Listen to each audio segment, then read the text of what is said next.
This is the #1 mistake that is secretly killing your spider plant right now, and you probably have no idea you are even doing it. But if you stop doing this today, you can easily transform that sad little plant into a massive, thriving indoor jungle centerpiece. Spider plants are famous for being completely indestructible, but millions of plant parents still struggle with brown tips and stunted growth every single year. Welcome back to the channel, and today we are breaking down the ultimate masterclass on spider plant care, from emergency resuscitation to massive propagation. Make sure you watch until the very end, because the water secret we are covering in just a minute will completely change your plant game forever. Let's dive straight into the fatal mistake that almost every beginner makes, which is using standard tap water straight from the sink.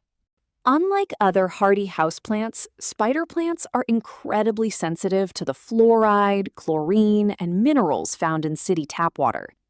When you water them with regular tap water, these chemicals accumulate in the soil over time and slowly burn the delicate roots from the inside out. This root toxicity manifests on the leaves as those ugly, crispy brown tips that everyone absolutely hates to see on their plants. To fix this instantly, you need to switch to filtered water, distilled water, or simply collect fresh rainwater for your weekly watering routine. If you must use tap water, let it sit out in an open container for at least 24 hours so the harsh chlorine can safely evaporate before watering. However, please remember that minerals like fluoride will never evaporate, so a cheap water filter is always the absolute best investment for long-term health. The second biggest misconception about spider plants is that they can thrive in dark, forgotten corners of your house. While they can technically survive in low light conditions for a while, they will completely stop growing and lose their vibrant variegation. If your spider plant has white stripes, it requires even more light to maintain that beautiful contrast. Otherwise, it will turn completely solid green. On the flip side, putting your spider plant in harsh, direct sunlight will scorch the leaves and leave permanent bleach marks all over them. The golden rule for perfect lighting is bright, indirect sunlight, which mimics the natural dappled light of their native South African habitat. An ideal spot is right next to an east-facing window, or a few feet away from a very bright south-facing window with a sheer curtain. Now let's talk about watering, because overwatering is the fastest way to turn your beautiful plant into a mushy, rotten mess. You should never water your spider plant on a strict calendar schedule. Instead, you must always check the actual moisture of the soil. Wait until the top 2 inches of the soil are completely bone dry before you even think about picking up your watering can again. Another great trick is to look at the leaves, because they will turn a pale, dusty green and start to droop slightly when they are thirsty. When it is finally time to water, pour generously until water drains completely out of the bottom holes of the pot to ensure deep root hydration. Never let the pot sit in a puddle of standing water inside the saucer, as this completely suffocates the roots and causes root rot. To avoid that dreaded root rot, you need a high-quality soil mixture that drains incredibly fast while retaining just enough moisture for nourishment. Regular garden soil is way too heavy and compact, which traps water and prevents oxygen from reaching the root system effectively. A perfect DIY recipe is 70% standard potting soil mixed with 30% perlite or coarse orchid bark for maximum aeration. When it comes to repotting, spider plants actually enjoy being slightly root-bound, and this stress often triggers them to produce more flowers and babies. You will know it is finally time to repot when you see those thick, potato-like roots bursting out of the drainage holes. Always choose a new pot that is only 1 or 2 inches larger than the current one, because a massive pot will hold too much excess water. Terracotta pots are highly recommended for beginners because the porous clay helps evaporate excess moisture much faster than plastic pots. During the active growing seasons of spring and summer, your spider plant is working overtime to produce new foliage and runners. This means they need a steady supply of nutrients, but over-fertilizing will cause the exact same brown tips we talked about earlier.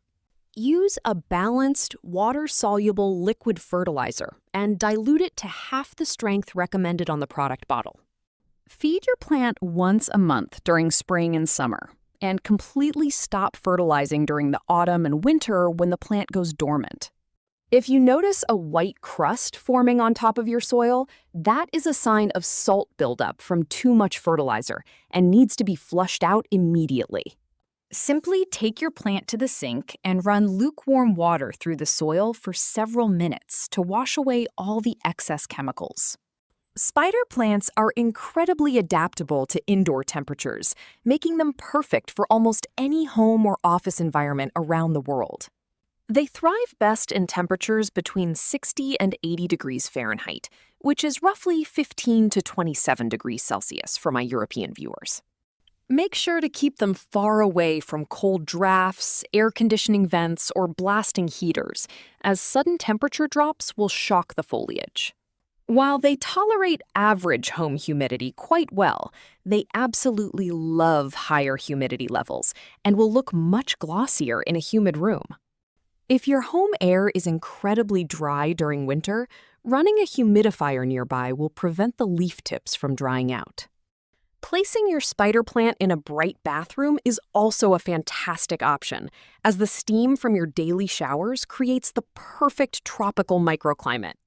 Just like any other large-leafed houseplant, spider plant leaves can accumulate a thick layer of dust over a few months.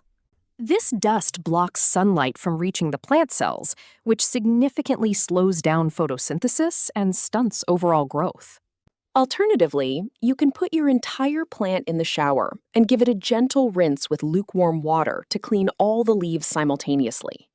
If you already have brown tips, you can trim them off using sharp scissors sterilized with rubbing alcohol.